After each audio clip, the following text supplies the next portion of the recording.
வாழ்க்கையில் வந்து கஷ்டங்கிறது யாருக்கும் வராமல் இருக்க போகிறதே இல்லை. கஷ்டமே படாத மனுஷனை நம்ம எங்கேயுமே கண்டுபிடிக்க முடியாது. ஒருத்தன் காதல் அப்படிங்கிறதுக்கு அழகான ஒரு கவிதை சொன்னான்.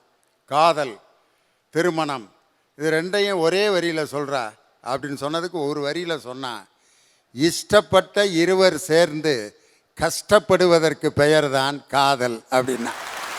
இஷ்டப்பட்ட இருவர் சேர்ந்து கஷ்டப்படுவது, இஷ்டப்பட்ட இருவர் சேர்ந்து அது கஷ்டம்னு தெரிஞ்சிருந்தோம் அந்த வாழ்க்கையை நம்ம தேர்ந்தெடுக்கிறோம். என்னன்னா அதிலும் ஒரு மகிழ்ச்சியை காண தெரிந்தவன் தான் மனுஷன்.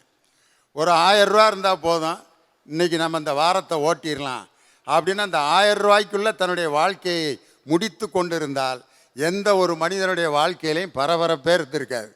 இந்த 1000 ரூபாய்க்கு மேலே இன்னொரு 500 ரூபாய்க்கு நம்ம சேர்ந்து சம்பாரித்து வாழணும் அப்படின்னு எவன் ஆசைப்பட்டு அடுத்த எட்டை வைக்கிறானோ அவன் தான் வாழ்க்கையில் முன்னேறி வாழ முடியும். 2 பேர் கல்யாணம் பண்ணுறாங்க, கல்யாணத்தை எப்படி வேணாலும் நடத்தலாம். மாப்பிள்ளை, வாப்பா உன் பேர் என்ன?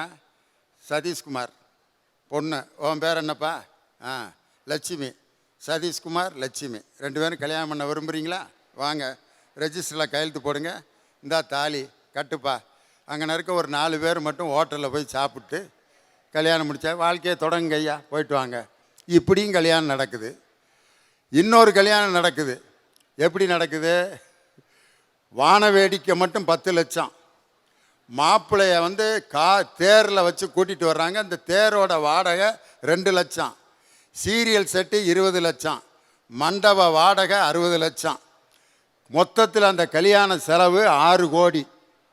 மாதம் ஒரு 6000 ரூபா சம்பாதிக்கிறவன் கூட நம்ம பிள்ளை வாழப்போகுது, நாம் பெத்த பொம்பளை பிள்ளை போகிற இடத்துல அது நிம்மதியாக இருக்கணும்னு சொல்லி ஒரு அப்பா 5 லட்சம் ரூபா கடன் வாங்கி தன் மகள் கண்கலங்காமல் இன்னொரு வீட்டுக்கு போகணும்னு நினச்சி அந்த கடனை அடைப்பதற்காக வாழ்நாள் முழுவதும் உழைக்கிறான் பாரு ஒரு அப்பா.